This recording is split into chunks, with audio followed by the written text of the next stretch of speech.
구원하기 위해 이 땅에 오신 하나님, 예수 그리스도께서 우리와 지금 함께 하시는 줄로 믿습니다. 또 우리의 완전한 그 구원을 위해서 다시 오실 그 주님을 기다리는 소망이 이 예배 가운데 저와 여러분들에게 풍성히 넘치기를 주님의 이름으로 축원드립니다. 오늘 본문은요, 바울의 유언과도 같은 그런 고백이라고 할 수 있습니다. 인생의 마지막을 보내고 있는 이 바울을 한번 생각해 보시기를 바랍니다. 바울의 지금 상황을 생각해 보면은요, 이 땅의 기준으로 볼 때는 바울은 충분히 좌절하거나 낙심하거나 절망할 수가 있습니다. 감옥에 갇혀 있거든요. 그동안 수많은 사람들이 바울을 괴롭혀왔고 공격했습니다. 배신당하기도 하고요, 억울한 누명을 쓰기도 했습니다. 모욕적인 일을 당하기도 했고 위험한 일에 빠지기도 했고요. 이렇게 감옥에 갇힌 적도 몇 번이나 있었습니다. 채찍에 맞고 돌에 맞고 매를 맞았죠. 그럴 만한 일을 바울이 해서가 아니라요, 자기에게 맡겨진 사명, 그 주님께 충성한 그 일 때문에 당한 일들이죠. 지금 감옥에 있는 이 바울의 모습이 과연 어떨까요? 인생에서 만난 이런 고난들, 그리고 그의 몸에 그 고난으로 인한 흉터와 생채기들이 있겠지요. 고생의 흔적들만이 남아 있었을 것입니다. 바울은 그 초라한 모습을 가지고 죽음을 앞두고서 이제 그의 사랑하는 아들과 같은 동역자 디모데에게 편지를 보내고 있습니다. 그 인생의 마지막이 바로 이런 모습이었던 겁니다. 그런데 바울이 자기 인생을 돌아보면서 평가한다면은 과연 어떤 말을 했을까요, 여러분? 야, 내가 정말 지금까지 얼마나 수고하고 고생했는데 하나님이 내 인생의 마지막을 그냥 이렇게 두시는구나. 그동안 수고한 결과가 겨우 이렇게 감옥에 갇혀서 사형당할 거라니. 참, 내 신세 처량하구나. 이럴 줄 알았으면 다르게 살 걸. 뭐 이런 게 사실은 당연한 반응 아니겠습니까? 그런데 바울은요, 후회하지 않습니다. 원망하지도 않죠. 바울의 고백은 좀 다릅니다. 그래서 그 고백이 우리에게는 신앙적으로 아주 중요한 유산이 된다, 이렇게 말할 수가 있습니다. 그럼 바울이 남긴 이 고백을 통해서요, 우리가 무엇을 배울 수 있는지, 바울의 유산이라고 할 수 있는 그의 고백을 한번 살펴보려고 합니다. 그리고 이 말씀을 통해서 우리도 바울과 같은 이 믿음의 유산을 가질 수 있기를 간절히 소망합니다.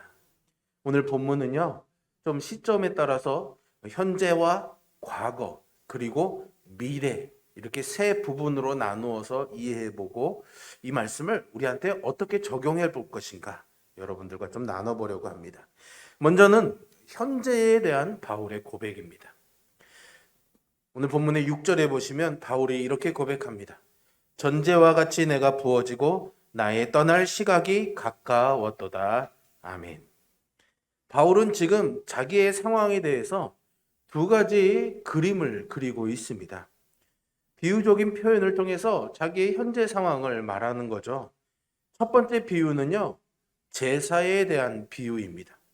내가 전제같이 부어졌다라고 말하고 있는데요, 이 전제는 제사의 한 모양 종류라고 할 수 있습니다.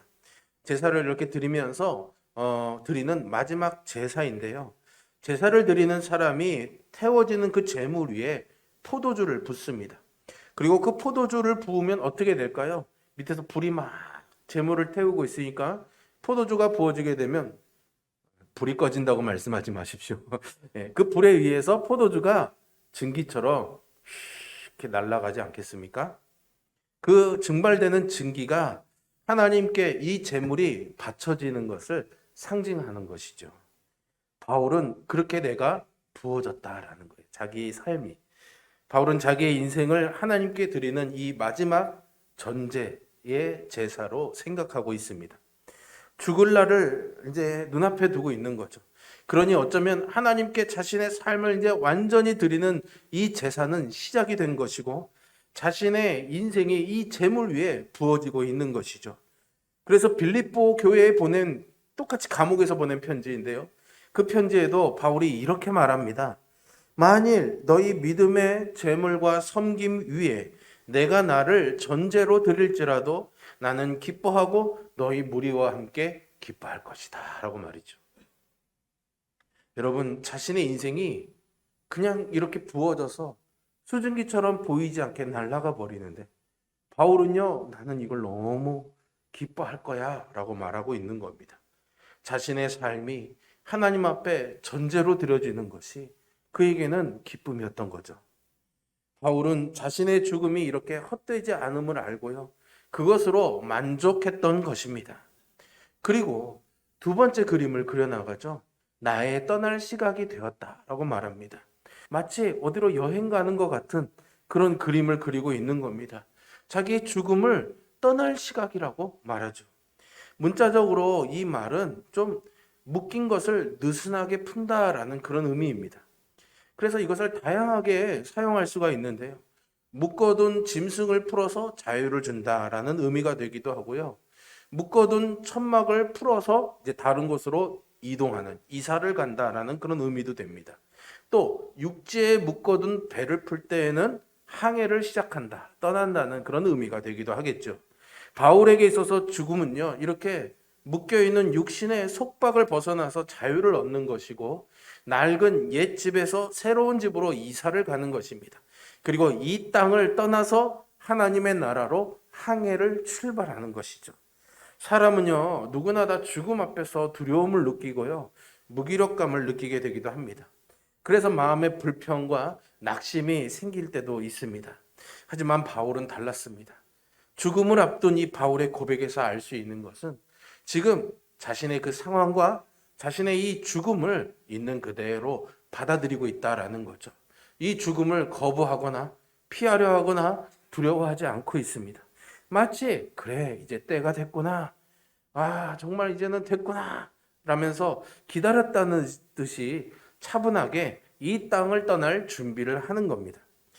디모데를 격려하기 위해서 이렇게 디모데 후서를 쓰고 있는데, 이것은 마치 바울이 이 땅에서 떠날 준비를 하는 그런 모습처럼 보이죠. 그래서 저는 이 말씀을 우리에게 이렇게 한번 적용해 봤으면 합니다.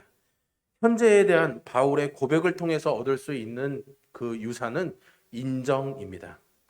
지금의 나의 상태, 지금의 나의 상황, 이것을 그냥 그래, 이런 때이구나 인정하는 것이죠. 어떻게 인정하는 겁니까? 현실을 부정하거나 실망하고 아니면 누군가를 탓하며 좌절하는 것이 아니라 자기에게 주어진 이 현실이 하나님의 선하심 가운데서 이루어지고 있는 일이고, 이 일을 이루시는 분은 하나님이시라는 것. 그래서 하나님, 그 주님을 선하신 분으로 신뢰하면서 그 삶의 주인, 이 일을 이루시는 주권과 주인은 하나님께 있다라는 것을 인정하는 것이죠. 때로는요, 내가 뜻하는 것과 내가 원하는 것과 다를 때가 있습니다.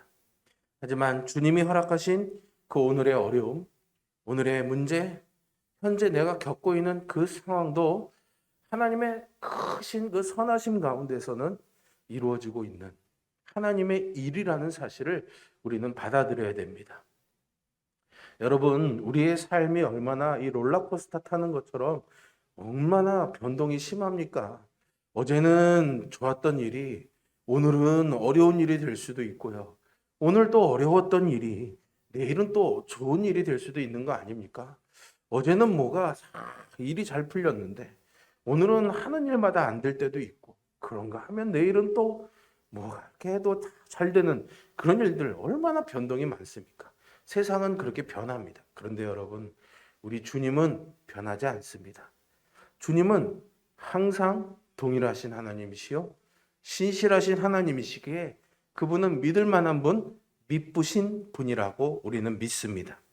그러니 언제 어떻게 변할지 모르는, 그리고 그것을 통제할 줄 모르는 우리는 어떻게 해야 되겠습니까? 변함없는 하나님을 의지해야 되는 것이죠. 언제나 변함없는 그 하나님께 내 삶을 맡겨야 되는 것입니다. 그것이 우리가 지금 현재에 대해서 할 수 있는 인정인 것이죠. 그러니 범사에 주님을 인정하시기를 바랍니다. 그 다음으로 살펴볼 것은 과거에 대한 바울의 고백입니다. 7절에 보시면 이렇게 말하죠. 나는 선한 싸움을 싸우고 나의 달려갈 길을 마치고 믿음을 지켰으니. 아멘. 이제 죽음을 앞두고 있는 바울이 자신의 지나온 인생을 돌아보게 됩니다. 여러분, 사람들이 죽음을 앞두게 되면 지나온 날을 보통 인생의 그 지난 날들을 생각한다고 하죠. 그래서 막 갑자기 어떤 사고가 탁 터졌을 때 갑자기 눈앞에 촤 앨범이 넘어가듯이 영화의 한 장면처럼 지난 시간들이 이렇게 지나간다는 것을 봤다는 그런 경험을 들은 적이 많습니다. 마치 과거의 일들이 주마등처럼 스쳐간다, 뭐 그렇게 얘기하지 않습니까? 아마도 지금 바울이 좀 그러하지 않았을까 싶은 생각이 듭니다. 바울은요, 그렇게 자신의 과거를 돌아보면서 세 가지 또 그림을 그려봅니다. 첫 번째는 자신을 마치 군사처럼 그리고 있습니다. 바울은 선한 싸움을 싸웠다는 거예요.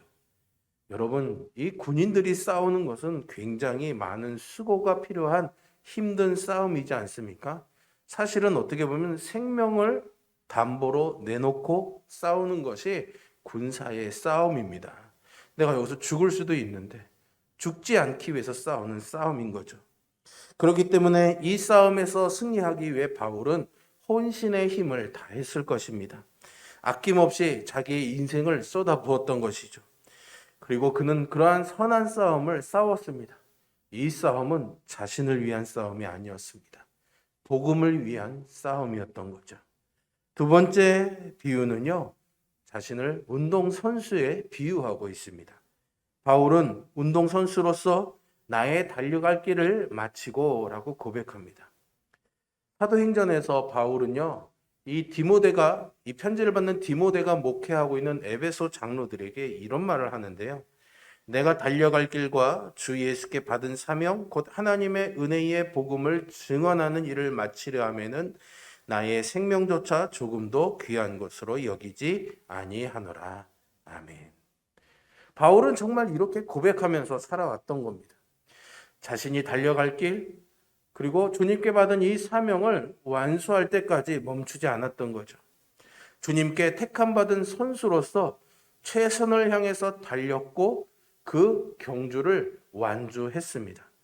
물론 지금도 결승점을 통과한 거라고 말하기는 좀 어렵겠지만 이제 그 마지막이 가까이 왔다는 것이 분명했기 때문에 주님이 마치 십자가에서 죽기 전에 말씀하신 것처럼 다 이루었음을 바울이 고백하고 있는 겁니다.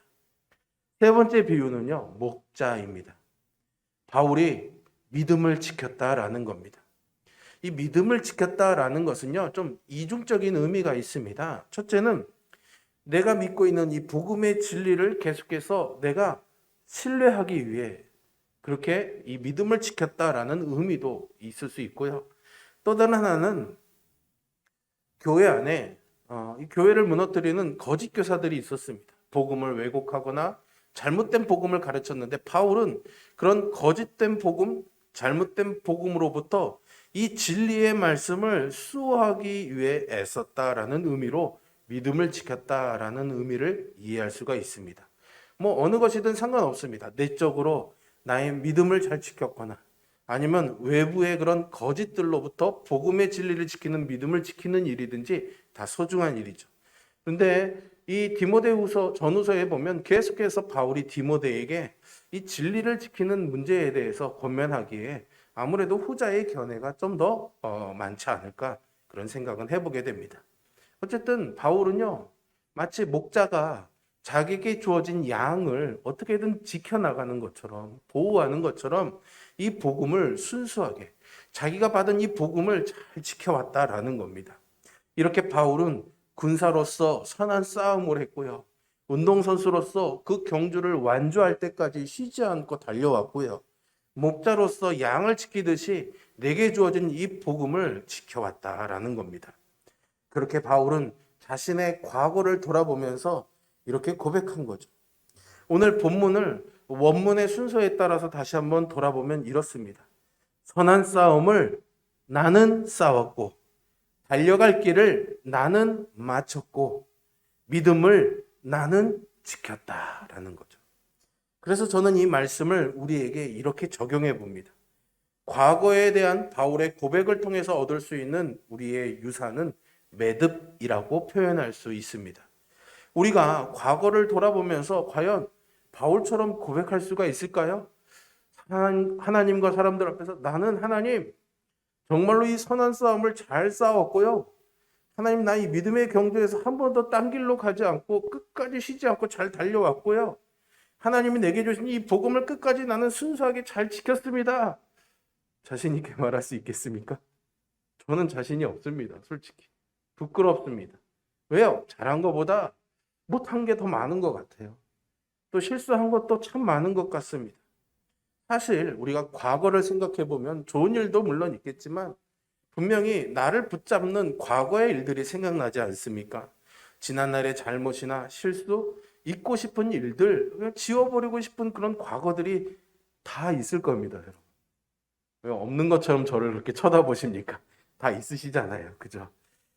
우리의 마음을 낙심케 만드는 그런 과거들이 있습니다.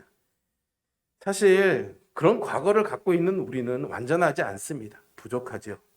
그런데 어떻게 우리가 바울처럼 나는 이렇게 훌륭하게 잘했어 라고 고백할 수가 있을까요? 여러분 한번 생각해 보십시오. 바울은 정말로 이만한 흠결 하나 없이 부끄러운 과거 없이 자신의 인생을 하나님 앞에서 올곧게 이렇게 충성되이 살아왔을까요? 아니잖아요. 우리는 알고 있잖아요. 바울이 원래 어떤 사람이었는지 알지 않습니까? 그는 교회를 핍박하던 사람이었습니다. 예수님을 믿는 사람들을 잡아 죽이려던 사람이었죠. 바울에게는 복음 안에 들어와 있는 바울에게는 그것이 얼마나 부끄럽고 얼마나 잘못과 실패로 그렇게 이해가 됐을까요? 그런데 바울은 그 과거에 사로잡혀서 자신의 인생을 낭비하지 않았습니다. 그 과거 때문에 발이 묶여서 해야 될 일을 하지 않은 채로 그냥 뒤에 물러나 있지 않았던 거죠. 그런 후회와 자책, 죄책감에 빠져 있는 것이 아니라 그것을 은혜로 다 털어냅니다. 하나님이 자기를 부르신 그 부르심과 그 소명을 붙잡으면서 그 과거를 다 매듭지어 버리는 것이죠. 물론 그것을 깨끗이 지울 수는 없을 것입니다. 그러나 최소한 거기에는 매여 있지 않게 딱 그것을 묶어 매듭지어서 탁 한쪽에 놔두고 자기는 사명을 향해서 돌아선 겁니다. 왜요? 하나님이 자기를 부르셨으니까. 주님이 자기를 만나서 은혜를 주셔서 새로운 사람으로 살게 하시는 복을 주셨으니까요.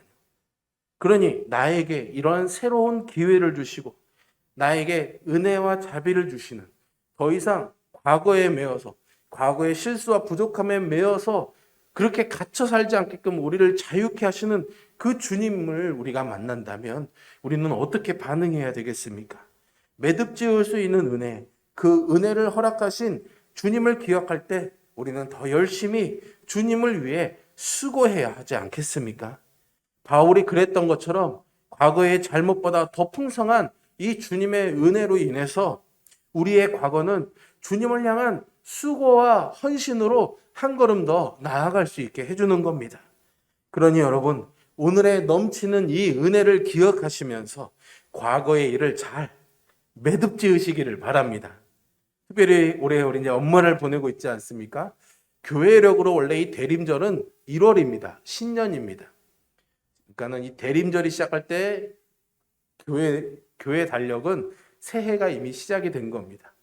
이 대림절을 주님을 기다리면서 보낸다는 것은 어쩌면 지난해에 그런 묵었던 우리의 실수와 연약함들을 다 매듭짓고 다시 오실 주님을 바라보면서 시작하자는 그런 신앙 회복의 영적 부흥의 절기라고 저는 생각합니다. 돌이켜야 될 잘못이 물론 있고 해결해야 될 문제도 여전히 있겠죠. 그런데 그것을 여러분 미루지 마시기를 바랍니다. 이제는 매듭을 짓고 과거를 털어내는 것이 우리가 해야 될 일이죠. 그러면 주님 안에서 누릴 자유의 복이 우리에게 허락될 줄로 믿습니다. 마지막으로 살펴볼 것은 미래에 대한 바울의 고백입니다. 8절을 보실까요?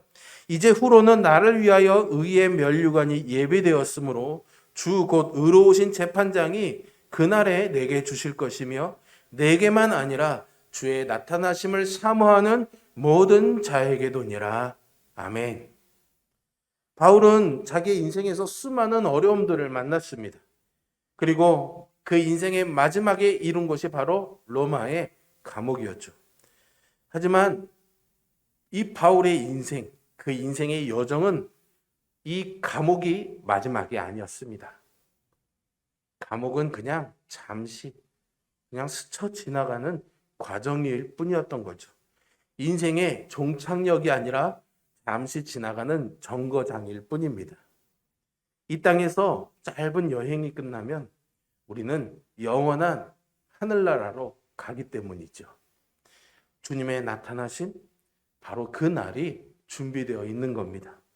미래에 대한 바울의 고백이 바로 그러합니다. 이제 바울은 확신을 가지고 자신의 미래를 내다봅니다. 그 날이 이미 예비되어져 있고 그 날에 주님을 만날 것이라고 그는 분명히 믿었습니다. 그리고 주님께서 약속하신 모든 것, 그 모든 약속이 바로 현실에서 이루어질 것임을 그는 보리라 기대했던 거죠. 그게 무엇입니까? 상을 받는 거죠. 바울은 그날에 자신이 받게 될 이 상을 의의 면류관이라고 말합니다. 면류관은 당시의 운동선수들이 경기에서 승리해서 받았던 그런 월계관을 비유한 것입니다. 어르신들은 과거에 옛날에 송기정 선수가 베를린 올림픽에서 마라톤 금메달을 따고 시상식에서 월계관을 썼던 것을 기억하실 겁니다. 바로 그런 거죠. 근데 그 면류관을 의의 면류관이라고 그렇게 표현합니다. 의의 면류관, 의롭다. 이것은 옳다, 맞다, 잘했다라는 겁니다. 너는 더 이상 죄인이 아니야. 너의 실수는 내가 기억하지 않겠어. 너가 한 일은 나를 위해 한 잘한 일이야 라고 인정해주는 그 면류관의 성격을 의의 면류관으로 표현한 겁니다. 바울은 그 보상을 영원히 받게 될 것입니다. 그런데 생각해 보세요. 바울의 현실로 돌아와 볼까요? 바울의 지금의 신분은 뭡니까? 어디 있습니까? 감옥에 있죠. 감옥엔 누가 갑니까? 죄인이 갑니다. 의로운 사람이 감옥에 갑니까? 잘한 일을 많은 사람이 감옥에 갑니까? 그렇지 않죠. 죄인이 감옥에 갑니다. 바울은 이 땅에서 그렇게 죄인으로 유죄 판결을 받은 사람입니다. 그리고 그 죄값으로 인해서 사형을 당할 것입니다. 그렇게 죄인으로 죽음을 맞게 되고 이 땅의 기준으로 봤을 때는 비참한 최후를 맞게 되어 있죠. 아마도 그냥 세계 역사의 기록에 만약 그가 남겨진다면 바울은 실패한 사람이다 라는 실패자로 낙인 찍혀 남아 있을 것입니다. 그런데 여러분, 하늘의 기준으로는 어떻습니까? 완전히 반대인 것이죠. 그는 누구보다도 훌륭한 인생을 살았고요. 주님 안에서 성공한 인생인 줄로 믿습니다. 하늘의 법정에서 의로우신 재판장으로부터 무죄 선고를 받을 것이니까요. 영원한 보상으로 의의 면류관을 받을 것이니까요. 여러분, 죽음은 이렇게 우리의 인생을 역전시키는 놀라운 반전이 되는 줄로 믿으시길 바랍니다. 많은 사람들은 이 바울이 생각했던 것과는 반대로 성공이라 생각했던 그 인생을 향해서 달려가며 오히려 영혼의 실패를 만나게 되는 반전을 만나게 될 것입니다. 이것이 미래에 대한 바울의 고백입니다. 바울은 이 유산이 자기만 받는 유산이 아니라고 말합니다. 8절 마지막에 이렇게 말하죠. 주의 나타나심을 사모하는 모든 자에게도니라. 주님의 오심을 기다리는 모든 자에게도 이 땅에서의 삶이 세상의 기준에서는 실수투성이이고 잘못했다고 손가락질 받을 만 하더라도 우리가 하나님 앞에 충성되고 믿음에 있어서 올바르고 주님의 오심을 바라는 이 삶을 살아가면 바울처럼 주님의 나타나심을 사모하는 모든 자에게도 이 위대한 신앙의 유산이 누려지게 될 줄로 믿습니다. 주님의 나타나심을 사모하는 자들, 그 날을 바라보며 그 날을 기다리며 그 날을 사모하며 살아가는 자들, 그 모든 자들이 바울과 같은 미래를 누리게 될 것입니다. 그리고 하늘에 속한 진정한 유산을 받을 것입니다. 주님의 오심을 믿음으로 받는 사람은 그래서 주님의 그 오심을 믿음으로 받아들입니다. 그래서 그 날을 고대하고 기다리며 준비하는 거죠. 그래서 이 말씀을 이렇게 적용해 봅니다. 미래에 대한 바울의 고백을 통해 얻을 수 있는 유산은 준비입니다. 우리는 이 말씀을 통해 우리의 미래를 확신할 수 있습니다. 우리는 그날에 주님의 나타나심을 기쁨으로 맞이할 것이죠. 그래서 우리는 그 날을 기다리며 그 날을 준비해야 됩니다.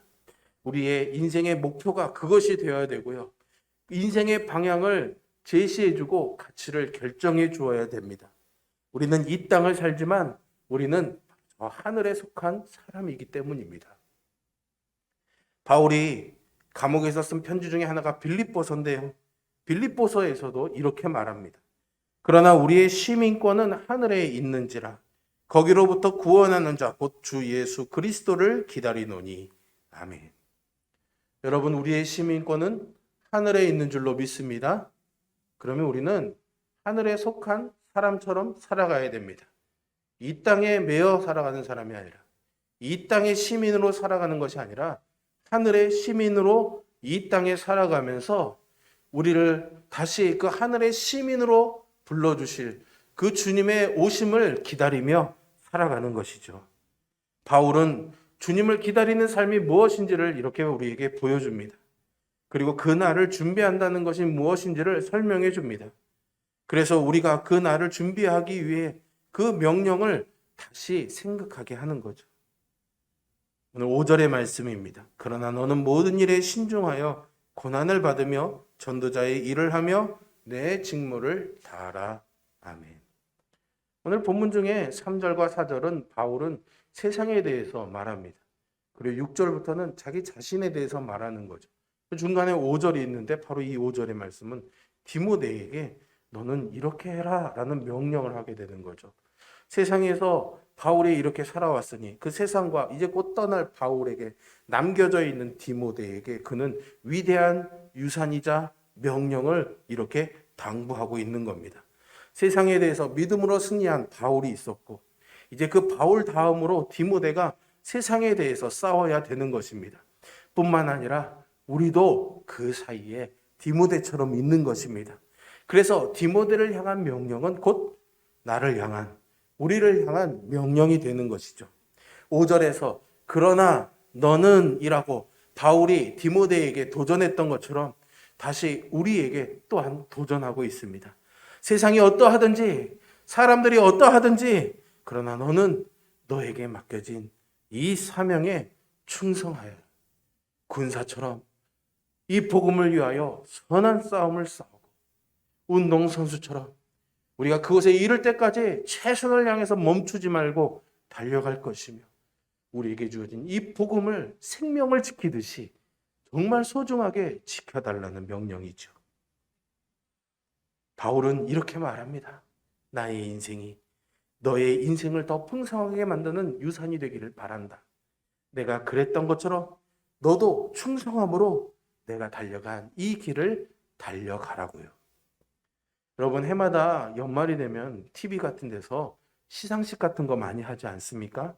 그 한 해를 빛냈던 사람들, 그 수고를 격려하면서 상을 주는 그런 시상이죠. 여러분, 그런 자리에서 상을 받는다는 것은 그만큼 가치 있고 영광스러운 일이겠죠. 그래서 사람들이 상 받으면서 울고 이 영광을 하나님께 올려드립니다. 부모님 감사해요. 막 그러잖아요. 그러면 우리는 어떻습니까? 우리는 사실 그렇게 TV에 나가서 상을 받을 만한 그런 자격은 없지만요. 우리는 분명히 그 TV에 나와 상 받는 영광보다 비교할 수 없는 영광스러운 시상식을 기다리며 사는 사람들이라는 것을 잊지 마시기를 바랍니다. 그리고 그날에 주님께서 우리에게 반드시 상을 주실 줄로 믿습니다. 우리에게는요, 썩지 않는 면류관이 있습니다.